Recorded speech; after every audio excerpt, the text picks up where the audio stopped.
It didn't LOL. feel like it was 47 minutes to me. So Oh, what? it felt like it was 47 hours to me.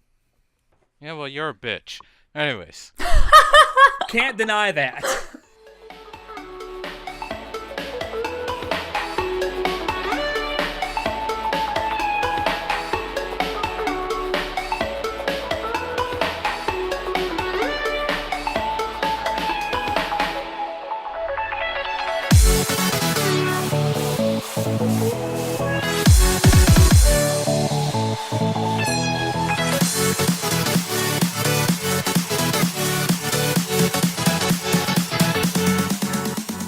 Hello, everyone, and welcome to Anime Club After Dark, the podcast that delves into all things anime, manga, and otaku culture related. I'm your host, Sho, and joining me tonight, we have Senpai Alex. Oh my god, I finally get to do an intro. What the fuck? And it still sucks. And Wow. joining us as well is the Wizard of Wait What Shinoda. Remember, kids, don't drink and drive. Okay, wait Yeah. a minute. So, last night I asked if you were going to be on here tonight with us, and all we got was incoherent fucking drivel from you. Like, what the fuck were you doing last night? Wait, last night or the night before? Or the night before? What do you think? Okay, You so were loaded. TLDR, my parents were, not my parents, my friend's parents were out of, town for a whole week. So we said, F it, let's get together as usual, but stay much later and get fucking sauced. And we did. Clearly. And by the time, we were all leaving, it was midnight, and I was like, fuck, I am not good to drive home. So I had my friend drive me down the hill, and I just slept in my car until like 3 a.m. Afterwards, I woke up, threw up outside my car, and then went home because I was good to drive afterwards. Sad. Oh, the life you lead. Hey, we Wow. had plenty of fun. It sounds like it. And we're going to be at Wow. Otakon in a few months. It's gonna be a damn good time. Yes. Okay, well, moving on from Chinoda's sad life.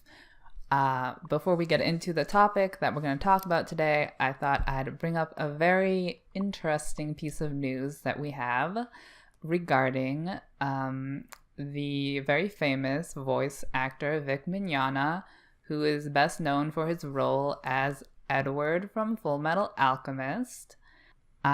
So the background to this story is that over the last 10-ish years, for basically his entire career, he has been surrounded by a lot of controversial accusations, which include hugging and kissing fans without their consent, a lot of these fans being minors, and a lot of these alleged occurrences have been photographed and have been posted online. He's also been accused of running his merchandise store by employing his fans and not paying them, and a lot of these fans are minors. He's been alleged of being very rude to con staff, to the point that a lot of cons have blacklisted him from their conventions. He's been accused of homophobia because he refuses to sign yaoi art, and he bans yaoi discussion from his Discord. And topping off this very, very long list of accusations, he has been accused of being anti-Semitic because he is a very public Christian, and from time to time, he has made anti-Semitic comments publicly. And that is just the history of all the controversial things surrounding him. But recently, there has been a series of, I believe, tweets about fans that have been unconsensually hugged and kissed by him, and they've been sharing their experiences on Twitter. And this has come to such public come into the public eye so much that I don't know how recently this is, like within the last couple weeks, Rooster Teeth has dropped him from their Ruby dubcast, and also Funimation has now dropped him from their Morose Mononokean dubcast, and this is actually a pretty big deal because these accusations about Vic Mignogna have been public knowledge for a long time, but it has never affected his career, and the industry has never addressed it. But now it seems that he is losing roles because of it. And I know that you have some things to say about this, Alex. Okay, well, I want to start off by saying I've never personally met Vic Mignogna, but I've been to several conventions that he himself has attended, and I've talked to people who have gotten to meet him in person. It's very difficult to not deny that a vast majority of people that say they are fans of his, or have said they are fans of his, are women, because he has this tendency to voice, at least in English dubs, for lack of a better word, bishonen? Very pretty boys that have very, like, hey baby kind of attitudes. It's true. It's true. I just love how you describe it. It's true. I think part of the problem I have with all this is that there's so much being leveled at once. It's like, but it's all being regarded the same, with the same exact severity as like rape or sexual assault, in which I think, like, step back for a second and look at these for what they are. And some of these charges are absolute bullshit. Like, the anti-Semitic thing came from a single incident in which he was at I think he was at a convention, and he was on a panel, and there was a bunch of noise in the background, and he described it as a Holocaust. Like, that's not untrue. That is not anti-Semitic. There are multiple. That's only one instance. That's the only one I've heard of that's been corroborated. That he himself has corroborated, and there's video evidence of it. Well, there's multiple accusations. These are all accusations. Well, I'm saying this is an instance where there's actually video and evidence, and audio evidence of it. So, like, it's hard to run away from that. That, however, is not anti-Semitic in the least. I mean, is it maybe the best word to use? Probably not, but does uttering the word Holocaust make someone anti-Semitic? No. If that's the case, then everyone who's ever narrated a World War II documentary is an anti-Semite. Any damn history teacher is an anti-Semite. Yeah, is an anti-Semite if that's the metric you're going by. Secondly, well, okay. So second, before you go on, okay, comparing historians to casually talking about the Holocaust is very different, first of all. But yes, I agree with you that particular instance where he said Holocaust is not, I don't see it as anti-Semitic. Like I said, is it the best word to use? Maybe not. Could he have used worse words? Yeah, probably. But that, just uttering the word Holocaust does not make you an anti-Semite if you also don't happen to be Jewish while saying it. The second thing about the homophobia, look, I get it. Okay, the man doesn't sign yaoi artwork. He is, and he'll be the first to admit this, because I've watched like panels and stuff that he's been on where he's talked very passionately about this. Like, he is a devout Christian, and I don't think there's anything inherently wrong with that. Like, if that's him, that's fine. If that's who you want to be, that's fine. And if you are a devout Christian, there's a very good chance that you actually don't approve of homosexuality. And which, okay, if that's what you want to be, that's fine. I don't have to agree with it. It's just, as long as you're not hurting anyone with it, I don't care. But he is not the only English language voice actor that I know of who won't sign either sexually explicit fan art or unlicensed work. Like, if someone came up to him and like, and I think that voice actors are like explicitly told this by like their agencies and stuff. Like, if someone brings like paraphernalia up to you that is quite obviously bootlegged, refuse to sign it, even if it's not like sexually explicit. Don't sign it. Which I don't think there's anything wrong with that. But he does sign bootleg stuff, just not the bootleg stuff that is yaoi, and it's not necessarily lewd yaoi. Again, it's I not don't necessarily. NSFW. I don't think there's an issue with that. I think that if And also, like, saying, like, justifying that he's a Christian, like, you can, yes, you can be a Christian. That still makes you a homophobe if you don't approve of homosexuality. I don't think so, because homophobic literally means afraid of homosexuals. I don't think he's afraid of it. He just doesn't literally agree with means it. that. No, Oh my god. Phobia is the word homophobia literally means an unjustified fear of homosexuals. Yeah, it's unjustified because there's no reasonable reason to be Disapproval against is not homosexuality. Fear, if you say so, I disagree. But I to me, like, I don't I find it difficult to say that I have a problem with him refusing to sign yaoi artwork. I don't think there's anything necessarily wrong with a voice actor or anyone in the industry, whether it's like a director or a producer or whatever. Like, when people bring them fan artwork to sign, like, I don't even think that I would sign fan artwork if someone brought it. Like, if someone had made fan art of our podcast, I probably wouldn't sign it because I didn't make it. He's selective about it, though. So, I mean, what the narrative that I've heard about him just makes me think he's homophobic. So, I mean, maybe he is. That's certainly not the worst threat or worst allegation that's been lobbied at him. No, it isn't. And then I think I'm kind of working up to the whole sexual assault thing. The last one I'm going to talk about before the sexual assault thing is about him being blacklisted from cons. He is certainly not the only diva in the entertainment industry. Okay, like, I get it, and I've heard this for a long time too about Vic Mignogna, that he has this diva personality when he goes to conventions. He's certainly not the only one. He's certainly not the only entertainer out there who has a diva personality complex. And doesn't make it right. Oh no, I'm not saying it makes it right. I'm just saying he's not the only one, and I don't understand why people aren't also piling on these other voice actors who do the exact same thing. I don't know why. Well, I have a big suspicion as to why this is all happening to him all at once, even though a lot of this has been known for years. But like, some of the stories I've heard were like, if you go to a convention, I don't know the ins and outs of going to a convention, especially if you are talent that's being invited to a convention.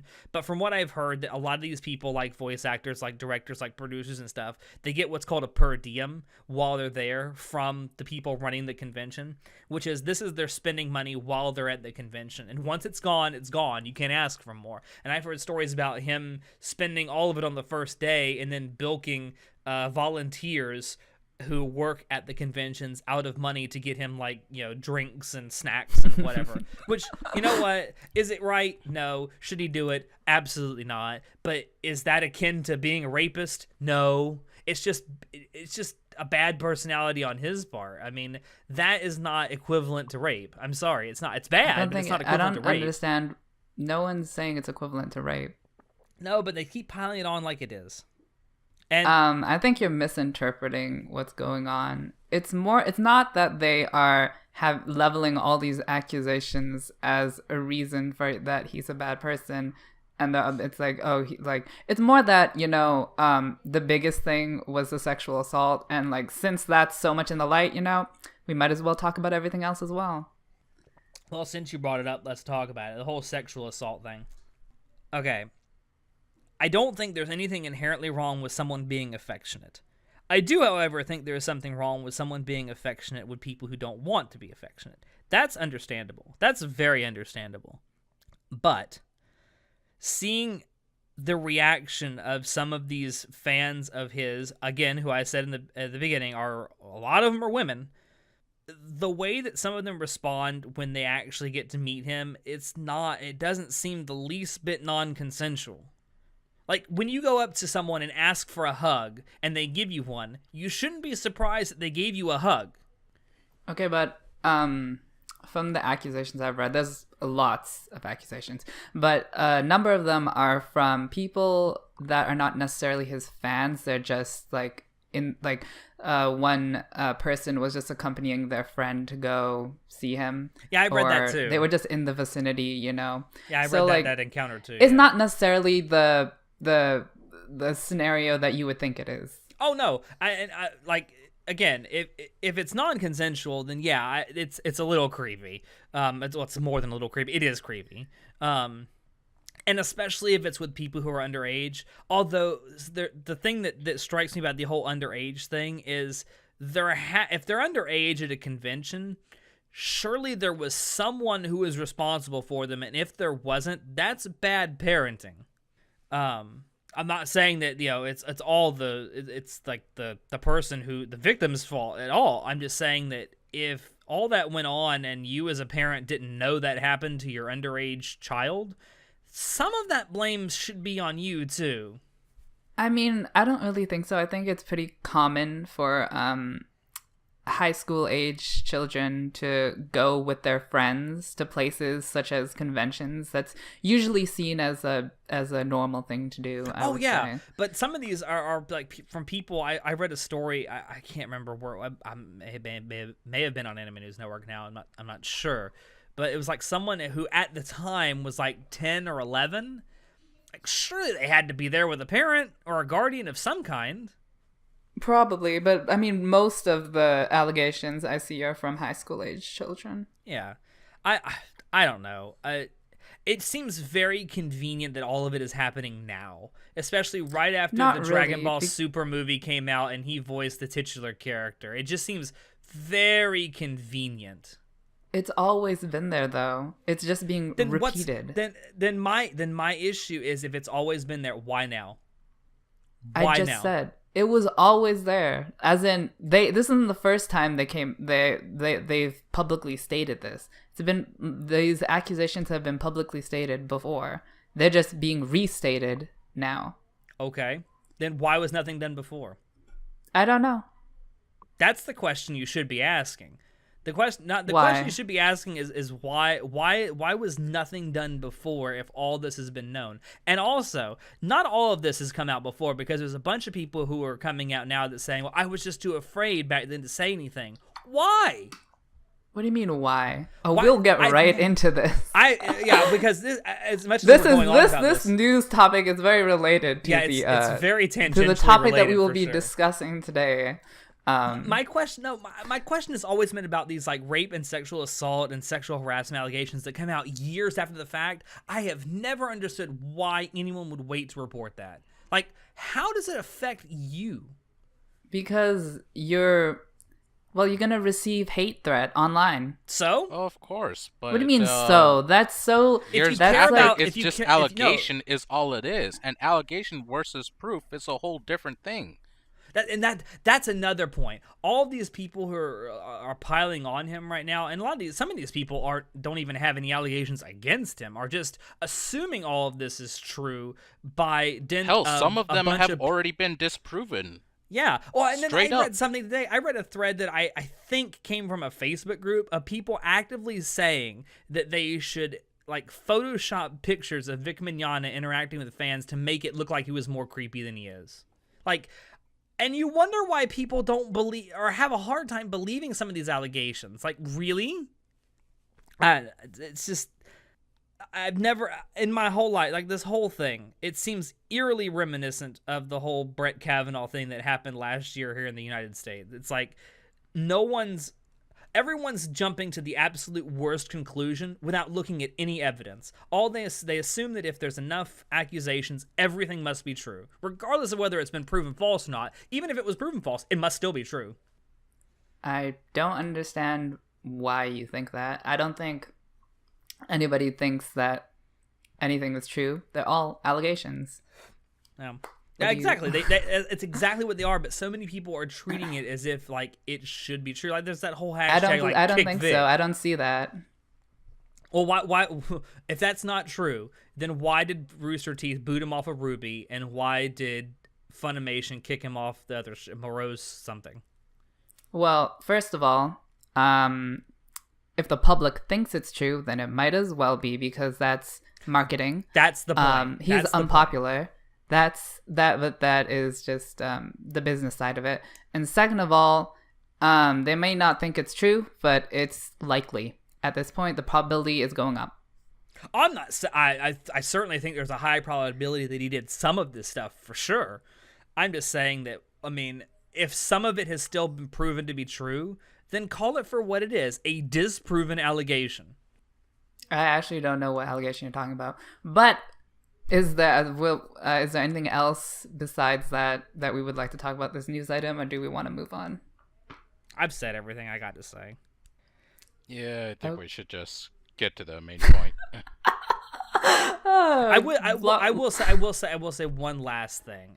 The court of public opinion is not actually a court, and any court of public opinion is more mob mentality than it anything. It is, and it would just. I hate to say anything because I don't know. I don't know the truth. No one here knows what the actual truth is. I'm half tempted to say, like, I'm half tempted to reach out to Vic Mignogna and say, you want to be interviewed? Because so far, since all this has happened, he hasn't done any interviews. He hasn't really talked to anyone. He keeps talking through these, like, statements on his Facebook page and Twitter, and it's, like, these long-winded statements that, like, they sound like they're written by a fucking publicist. Wouldn't be surprised if it was. I could have written a better statement than that. But, I don't know.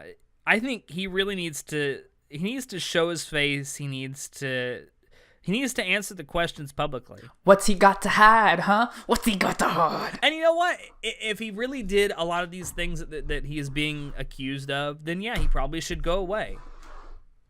Yeah, but he needs to make the money.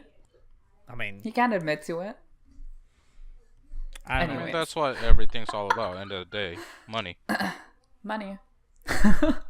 Not really. It's only about money for him. It's probably about mental health for the victims. But let's move on to the topic that we are going to talk about today, which is slightly related. Very related. It is the portrayal of rape and sexual harassment in anime and manga. Not quite the same as actual sexual harassment, but I would say rape is slightly worse than sexual harassment.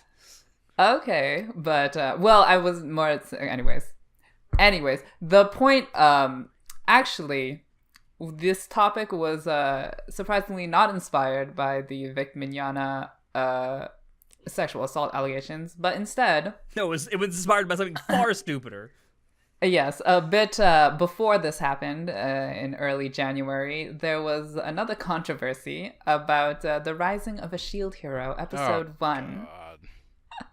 The best episode, where the protagonist was falsely accused of being a rapist.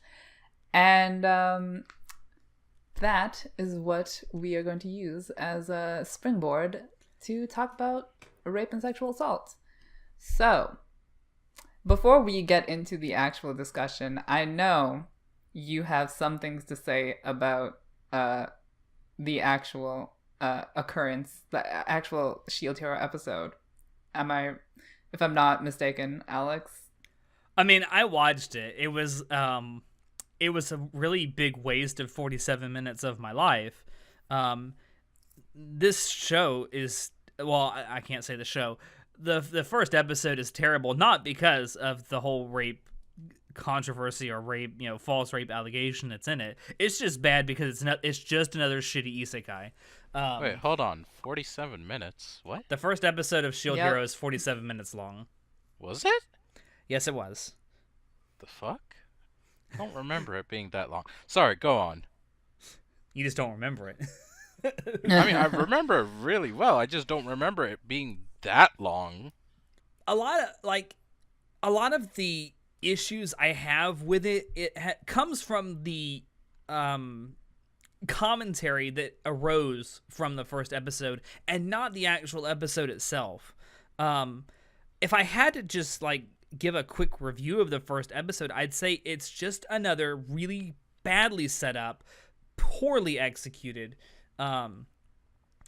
first episode of just a generic isekai anime. Just like the 500 billionth isekai anime that we've gotten in the last 2 or 3 years.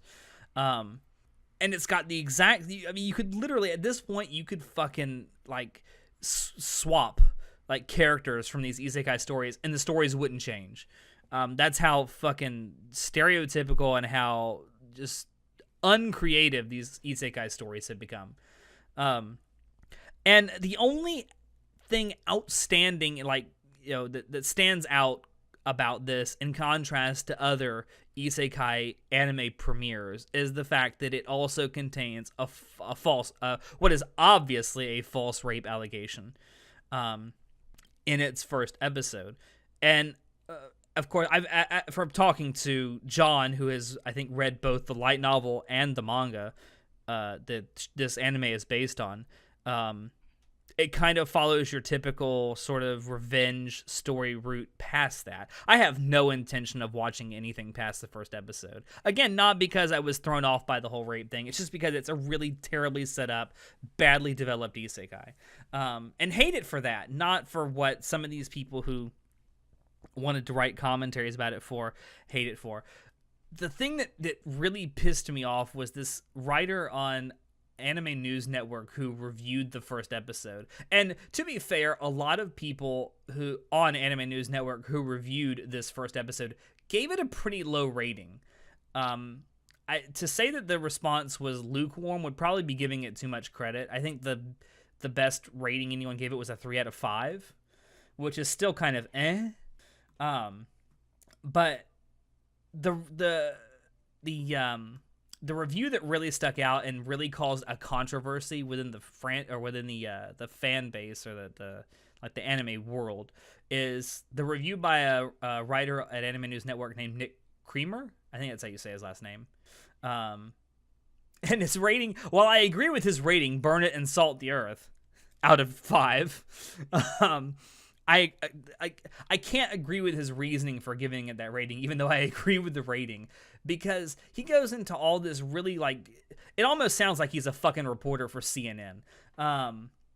He's basically going through all these talking points that aren't even true about the show, about how it's misogynistic and how, and the thing that really, like, made me, like, when I read this, I was like, are you fucking insane? Like, I can't believe anything that this person says from this point on after I read this, was that it was tone deaf given the current state of, like, I assume he was referring to was, like, here in the West, we have this kind of movement called Me Too. I assume that's what he was referring to. Although he was very incoherent with a lot of his points, so it was really difficult to tell. But that's what really struck me about this. And I don't know where he's getting this. I don't know what crevice of his asshole he pulled this out of, but that's clearly where it came from. There's literally, while you can certainly criticize its technique of world building, which he does, and I completely agree with that, I don't understand where he gets this idea that it's tone deaf. Like, that saying that this is tone deaf is in and of itself tone deaf to me. So I don't know. So you don't think it's tone deaf? No, I think the idea of a story based around a false rape allegation is very appropriate to what we're going through right now. And the thing that he says in here that I guess is his reasoning for it being tone deaf is that there are far more real rapes that go unreported than that get falsely reported, which may very well be true, but that doesn't negate the fact that it's a bad idea to base a story around a false rape allegation. Especially now. It's I would say, why not? I would say that the idea is not the most appropriate, and the execution makes it even worse. The execution, I will fully agree, is not good. For more reasons than just how it's done in the in the context of an isekai. But to say that it's tone deaf, like, that would be like saying that it's tone deaf to ever make a movie about 9/11. Well, no, let me rephrase that. Let me rephrase that. It would be like saying that it would be tone deaf to make a movie about 9/11 while there were still people alive who can vividly remember 9/11. I would say it's more akin to making a story about the I don't know how to phrase this. Making a story about the harrowing lives of the terrorists that led up to the 9/11. You're talking about the terrorists that actually committed the act. Yes. I would say it's more akin to that because I don't the see majority how. because the majority of people empathize with the victims of 9/11 just like the majority of people suffer from in regards to rape, the majority of the victims are the victims of rape, whereas there's very few relatively terrorist. I mean, not many people empathize with terrorists. At the same time, there's very few false allegations. So While I will more certainly relative. agree with you that everything you said is true, I don't see how it's equivalent. I just said how it's equivalent. But I would say not equivalent. Those two things are not equivalent. Like, well, so you're the one who brought up the whole 9/11. I don't know how 9/11 in and of itself is equivalent to this. It's a Just comparison, not an equivalence. just because there is a disparity in how many rapes actually happen versus how many are falsely reported doesn't mean that it's tone deaf to ever make a story about a false rape allegation. I disagree. I don't see how you don't see that. Mostly so because when would it be okay to make a story about a false rape allegation? Ever? Should it never be made? Should we just completely ignore the fact that false rape allegations happen? no. Then when? I think when? the If idea it's tone deaf now, give me a time when you could make this story and it not be tone deaf. Give me a specific date. Well, I think it will always be in the current era, I think it will always be tone deaf. However, if you write it well enough and with enough nuance, then it can be. You can surpass the standard right now is a basic story about false allegations is going to be tone deaf, but you have to go beyond that standard. You have to write it better, and then you can surpass the tone deafness. I still don't understand how that makes it tone deaf. Maybe I learned a completely different maybe I learned a completely definition of tone deaf than everyone else seemed to have. But tone deaf means to me when something is so uncouth that it just shouldn't be done. Not really. Then what does tone deaf mean? Does tone deaf just mean, well, we have to censor it because we don't like it? To me, it's offensive. Tone deaf is offensive. So someone saying that they were falsely accused of, if someone came to you and said, I was falsely accused of rape once, you'd look at them and say, well, I'm offended. Well, the thing about the false accusation of rape is that I like how Chinoda's I'm not getting into this bullshit. I'm listening in. I'm trying to figure out where I want to put my metal into this. But hold on, I'm listening. Go on, show. Go on. The false accusations of rape obviously speak to the people who have been falsely accused of rape. Yes, that's the direct connection. But they also, a story about a false accusation of rape will also affect people who have been raped, who do not want to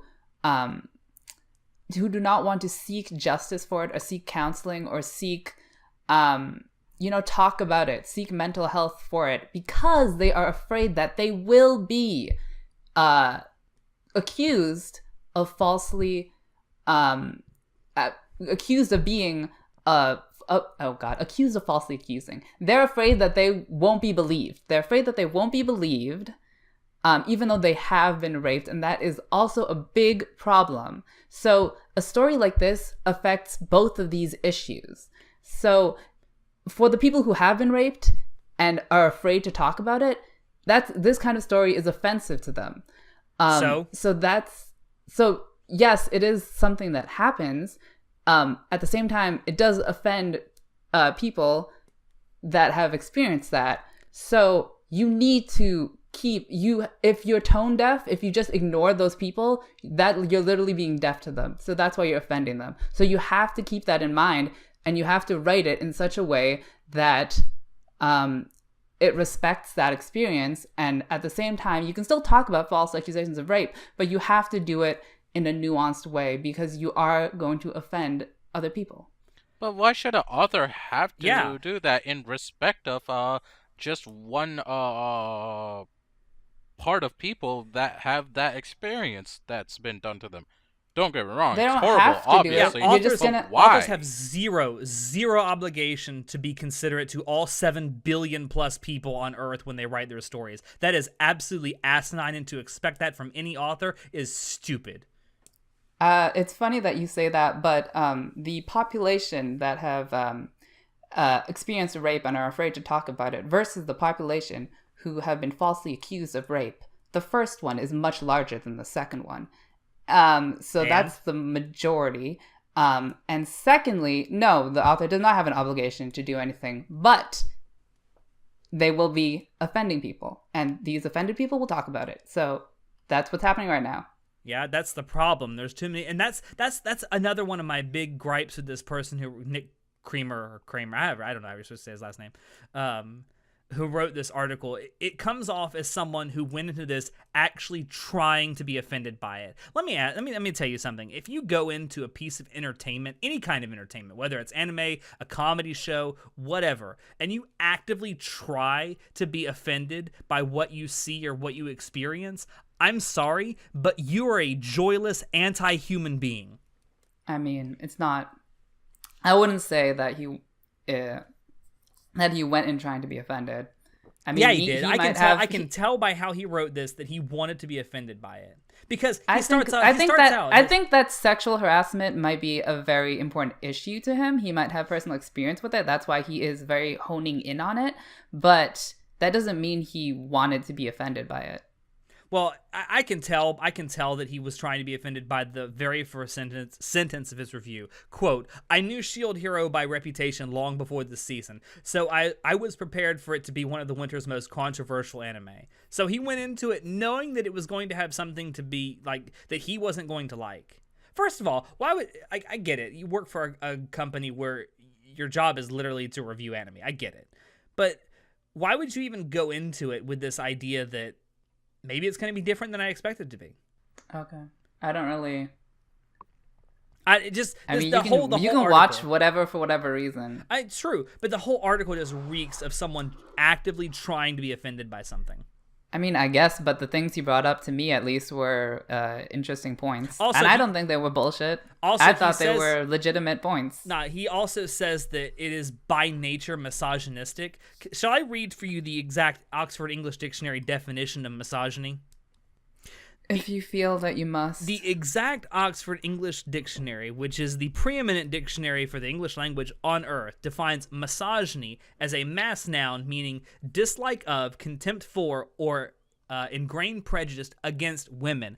I will point to you the fact that women is plural, not singular. You have to hate many women to be considered a misogynist, not just one. As far as I can tell, at least so far, by the end of the first episode of Shield Hero, he only hates one woman. That's not misogynist. That's just hatred of an individual.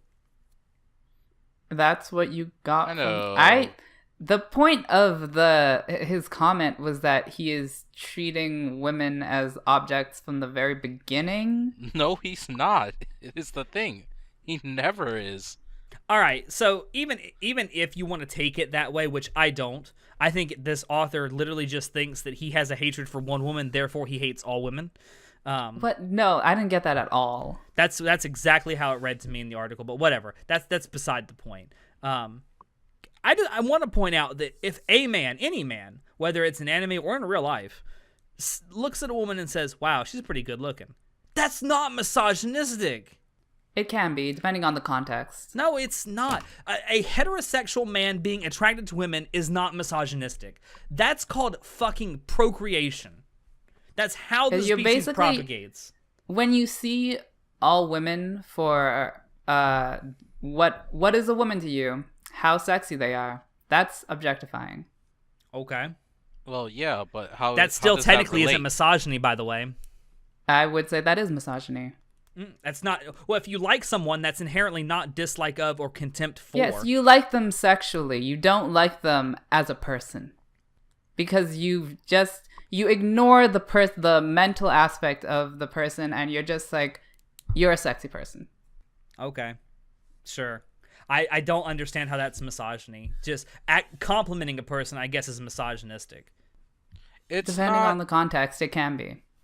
it's not the So fact that that is they're exactly complimenting why. a person. It's the fact that they see the other gender as less than a person, more just sexy. I do understand from that perspective. It is wrong and very fucked up. If you're clearly objectifying someone, then sure. But if you're just saying that you meet a woman on the street and you say you got a nice personality and you're pretty, I don't understand how that's misogynistic. No, that's not misogynistic. But in the case of Shield Hero, well, this is just too complicated. The point is that, like, if all you're doing, okay, I think we get the point. If all you care about is if like the first thing you see, if the first thing you say to a woman when you meet her is how good they look, and that's the kind of person you are, that's what you that's like what you do to multiple women, then there's probably a problem there, because you are treating women as objects. Yeah, but you have to treat more than one woman, more than one individual that way. If it's just one person, that's just hatred of an individual. And let me ask you something. What if this was directed towards a man? What in the story? What if it had been a man who had accused him of falsely of rape? Would it be misogynistic then? I seriously doubt there would have been as much controversy. No, there wouldn't have. You know why? One. Do you know why there wouldn't have been? It would have been stunning and brave then. I'm finding trouble trying to imagine this hypothetical, how that would fit into the story. I'm not saying Because it would make because sense like in the story. it's not just the rape accusation that makes the first episode of Shield Hero misogynistic. It's how whenever he thinks of a woman, he blushes. It's like, oh my god, they're so hot. It's like when he sees the picture of a princess, he's like, oh, she can't be a princess. She's too slutty. I'm like, really? It's all that accumulating into which I found that rape. line actually funny. I chuckled when that line was read, because if you think about it, most royal families throughout history have been pretty slutty. You know what? I don't want to get into that. It's I don't want to but let's just question move into on what from you that. mean by that. It's true. Okay, but anyway, it's accumulation. It's not just the one rape. So if he was all he was doing was if that the entire that hypothetical changes the entire story. So I can't really entertain that hypothetical. Well, the hypothetical reinforces this idea that if it had been a man that had been accused of rape, if it had been a man who had been a victim of rape, whether false or not, no one would have said anything, because it's okay. In Western society, it seems like it's becoming okay for men to get raped. I don't really think so, but I feel like there's been, just as rape has become more visible with the Me Too movement, I think male rape, with rape where the men are the victims, is also becoming more visible. So I don't know what the reaction would have been. I actually couldn't disagree with you more, because there's always these rape statistics that are given that women are by far more victims of rape than men. That's not even close to being true. Men are raped at a rate almost 3 times more than women in the West. According to what? According to basic math and statistics, because almost all these places that give the statistic that women are more often victims of rape than men completely and very conveniently discount rape that happens in prisons. And since 90% of the prison population, at least in the United States, is male, who do you think's raping who? Okay. I don't see how that affects this issue right now. I'm just saying it's indicative, because I'm assuming the guy that wrote this article in Anime News Network is a Westerner. More than likely. I mean, with a name like Nick Kramer, I would assume so. I mean, I don't want to assume someone's race without ever meeting or seeing them, for that matter.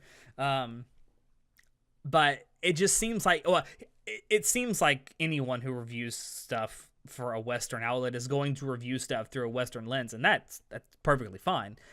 But something really just strikes me as very off-putting about this particular review, mostly because this particular commentator attempts to politicize the whole thing, and it's like, it's not even the least bit political. Like, the actual episode itself is not the least bit political. I don't see a problem with having a political criticism of a show, though. Well, if it doesn't actually like play into the show, then why would you? Because it's part of being critical, having different lenses to analyze a show. If you go way over the top with it, sure. So, we can move a little further into this topic unless you want to have any specific gripes with Shield Hero. Have you watched it, Chinoda? I'm watching it to date.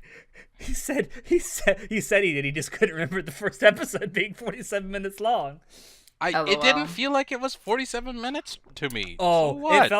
It felt like it was 47 hours to me. Yeah, well, you're a bitch. Anyways. Can't deny that.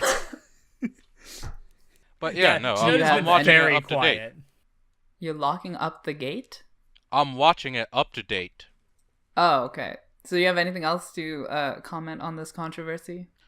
Oh, good lord. He does not see females as objects. Let me say that straight up. He doesn't.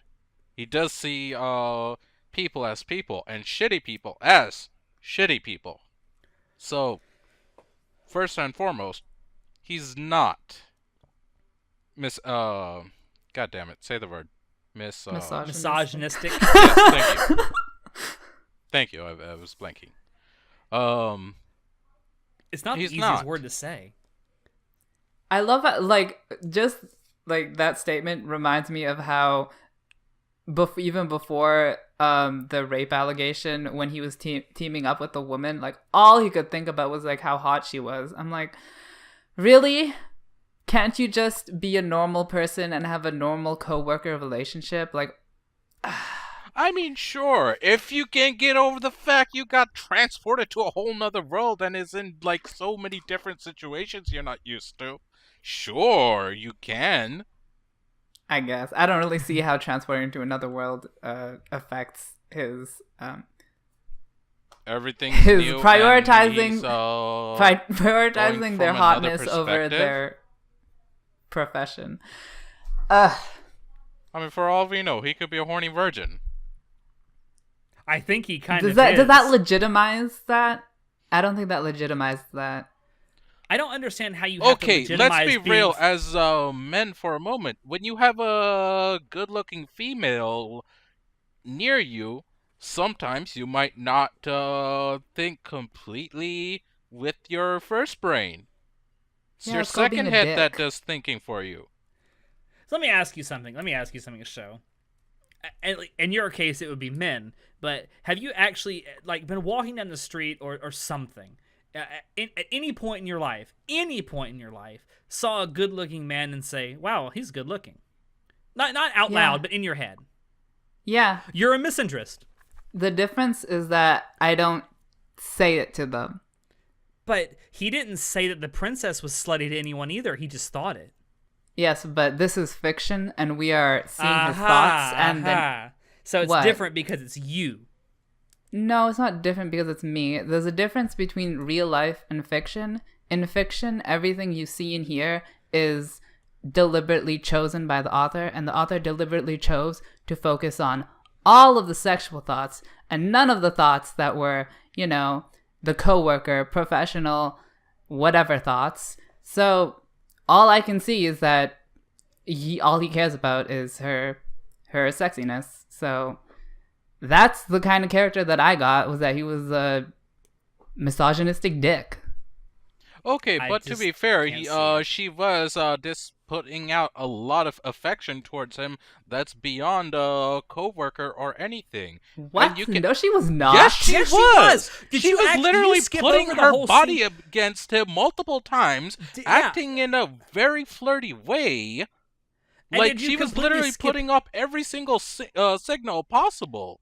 And did you Obviously, we know completely? it was a trap. Like you can literally pick up on the fact that it's a trap from the beginning. But like, And let me ask you something. Did you completely skip over the fact when they were having dinner together right before the allegation like happened? Do you completely forget the fact that she tried to booze him up? That's not what I'm talking about. We're but not. I'm that's talking involved. about. That's part of it. That's called leading someone on. I mean, I wasn't like the like in that particular scene. He wasn't even being that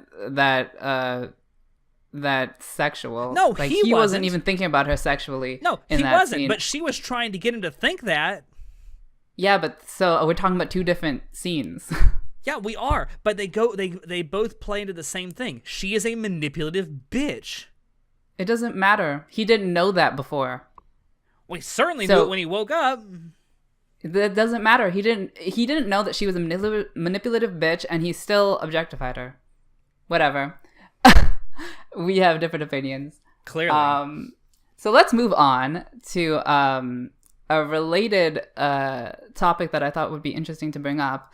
So does the trope of accidental sexual harassment, which applies to like every harem show, every romance show, you know, falling and groping a boob, does that desensitize the seriousness of sexual harassment in real life? I'd like to point out that it doesn't have to be a harem or any kind of ecchi show. Oh for this to no, even yeah, it happen. could be anything. It This can be happens- anything. This happens in like really serious shows sometimes. Like, didn't it happen in ReZero?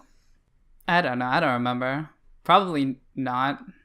I don't know. I've seen it happen in particularly serious shows. You want to take this one, Shinoda? I'll say, it really doesn't, because it's such a weird and strange thing that really does not happen. It doesn't desensitize to seriousness of sexual harassment in real life. Like, no.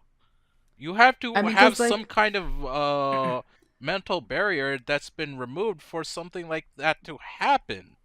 It's like, no, That's true. like one is just a fucking animated cartoons, and the other is actual problems in real life. There is a fucking difference.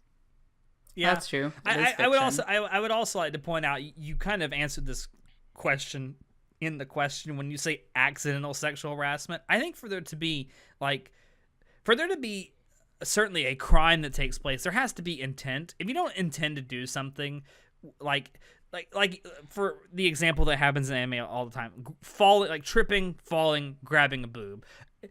If you never meant for it to happen, and there certainly isn't any malice towards what you're doing, I don't think that really classifies as sexual harassment. It's just at that point an accident that happens to look like sexual harassment. Yeah, but like when we see this, if you saw it out of context, without knowing it was an accident, it would be a pretty heinous Oh, yeah, for thing. sure. It would be really shocking, right? Oh, for sure. But now that you know that it's an accident, when you relate it to your real life, you know that doesn't happen in real life. What happens in real life is intentional, and what you're seeing on screen is basically a twisted version of real life events where the rape or the alleged sexual harasser is not actually at fault. Yeah, true. So it's kind of weird in that it's definitely weird because it's twisting what you know and changing things so that they're not realistic. True. And that can be seen as desensitizing, but then at the same time it is fiction. Certainly out of context, I can certainly understand that point. But once you have the context, you can kind of see it for what it is, some kind of quirky, like physical comedy. Now, I will. But say, like, who finds that funny though? I like the Plenty of find that people. funny? It's been a trope that's been around for literal decades. And I think know, but this like- trope started. I don't even think this trope started with anime. I think this is something that actually started with vaudeville theater. back like in the like late early 1900s. I do want to say like the whole anime trope of falling grabbing a boob. I've never seen that happen in real life. I'd be very shocked if I ever did. I'd be like, oh my god, an anime moment, yes! Are you kidding me? I mean, I have had what so-called anime moments happen to me in life, and it's like, yes, remember this moment for the rest of your Probably life. not the most appropriate anime No, moments not the most you appropriate want to anime happen. moment. I will say, though, that like accidentally touching someone when you don't mean to does actually happen in real life, Yeah, that especially happens if you're in all a the really fucking time. yeah, It's like just, I've been it in just crowded. happens. I've been in crowded places all the time, and I accidentally run into somebody or I accidentally touch them. There was one time I was in like I'd gone to a concert, and on the way out I accidentally like I thought I was grabbing for the door. I accidentally grabbed someone's butt. I didn't mean to do it, obviously. Oh my god, you're such a failure at life. What the fuck? Hell, my I've had point my is- friend who's been like hella excited and raised his hands to just like fist bump in there and ends up knocking me out in the face. He'd never actually knock me out, just punch me in the face, like at least once every single year. This happened for multiple years. I think he just doesn't like you. Accidentally touching someone in a way that could potentially be interpreted as sexual harassment does actually happen in real life. I don't think those events that do happen in real life necessarily desensitize the seriousness of sexual harassment. I think how people decide to take that can. Well, obviously, accidental touching in real life does not desensitize. But that was an interesting discussion. Let's move on to. Oh, come on! You don't want to talk about Goblin Slayer? I mean, so Goblin Slayer is another recent example of a rape in anime. Do you have something to say about it? I kind of do, but it's kind of really quick. I think a lot of the controversy that came up around the first episode of Goblin Slayer revolved around two things that were not inherently related to the actual rape that takes place in the show itself. One is the fact that the first episode, well, Crunchyroll in general does not rate the stuff that they stream. That should probably change, especially after what happened with Goblin Slayer.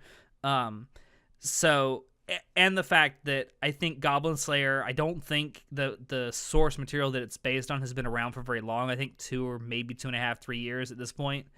So not a lot of people have read it. And I think a lot of people, most people I would think that went into the anime went into it completely blind and not knowing what to expect. I think that combination of those two things led to a bunch of shock of people like finding this and not wanting it. I think that's where the whole rape controversy came in with that. Not the fact that it happened, it's just the fact that so many people went into it not expecting it. I would agree. And another case of rape in recent anime was that it's a very graphic scene in Sword Art Online episode 10 of the new Sword Art Online. But for that episode, there actually was a warning on Crunchyroll, and there wasn't really a backlash at all. And again, people knew what to expect because there was something beforehand. Yeah, there's been So like talking what about- 2 or 3 other quote unquote rapists in the series. Yes, we can. There's Kyoto's spurned harem, and now there's the rapist group as well. There's many groups in the Sword Art Online universe. That actually, you know what? That can lead us into another topic discussion you have written down here about villainization. Yes. So, when is it good to? When is it appropriate for rape and sexual harassment to be used to villainize characters? It's definitely not okay to use it as just a cheap getaway. Oh, that was. Okay, I thought let there was me going to be more to clarify. that. I thought there was going to be so much more to that. Like, when you have a already generic villain or a villain that's clearly just out for blood, and you also decide to make them a rapist also, like, what the fuck? They're already bad person or they're the opposing side to the hero of the story, sure, whatever. And now you went ahead and say, "Oh yeah, by the way, they're a rapist." And it's like, "What?" Like they're already bad. Why are you why like it's an unnecessary layer of evil you're adding on. And it's just kind of cheap. Yeah, I feel like for Sword Art Online, they were just already evil, and then the rape comes out of nowhere, and I'm like, you didn't really have to do that. They were evil for other reasons. Don't just heap on things. There's really no reason. Like if you have a villain, Like when you and you tack want to things make on them, like that, it's just yeah, sad. like it's just sad writing. I will Like- say this, like it can be very cheap, a cheap way to introduce a villain, although I will say it's very easy to deduce who the villain is if you introduce a rapist. Without a doubt, yeah, sure. I think like if it's appropriate for the context of the villain that they have to rape people for the story to progress, then yeah, it's fine. But like Shinoda said, don't just like if there's a reason the villain is a villain and then you just also add on the rape, like that's super unnecessary. Yeah, I mean, it can be used very easily as a cheap gimmick to make an already established villain seem like even more mustache twirling and evil. At the same time, I think you can actually use it in if it's used well enough. Then I think you can also use it to very firmly establish the evil intent of certain characters. Yep, definitely. It's all about use it when it is appropriate. Don't just fling it around. And certainly don't use it to like inject some spice into your story just because your story is lacking it currently. Yeah. So I didn't actually watch the Goblin Slayer episode, but I guess would you consider that appropriate? Okay, so yes, I would, mostly because it's the goblins that are doing the rape, and like having goblins as evil boogeymen of your story is nothing new. Like it's been done for hundreds and hundreds of years throughout like mythological fiction. So I actually think it was very appropriate to establish very quickly how bad these goblin characters were and why the main character, Goblin Slayer, does what he does. Especially when you learn Goblin Slayer's backstory. I don't know if this is well, I haven't actually seen Goblin Slayer, but from what I've heard, the goblins can't reproduce themselves, so they need to impregnate human women? Question marks? Yeah, they need Yeah. to reproduce So I with guess- other females of other species. And it's not. I It's guess- it's worth pointing out. It's not just human women. Like they can do. I think it's like with elves and. Pretty much So I guess anything that else makes that's sense. a female, because they don't have I- females. Yeah, it's an all male race.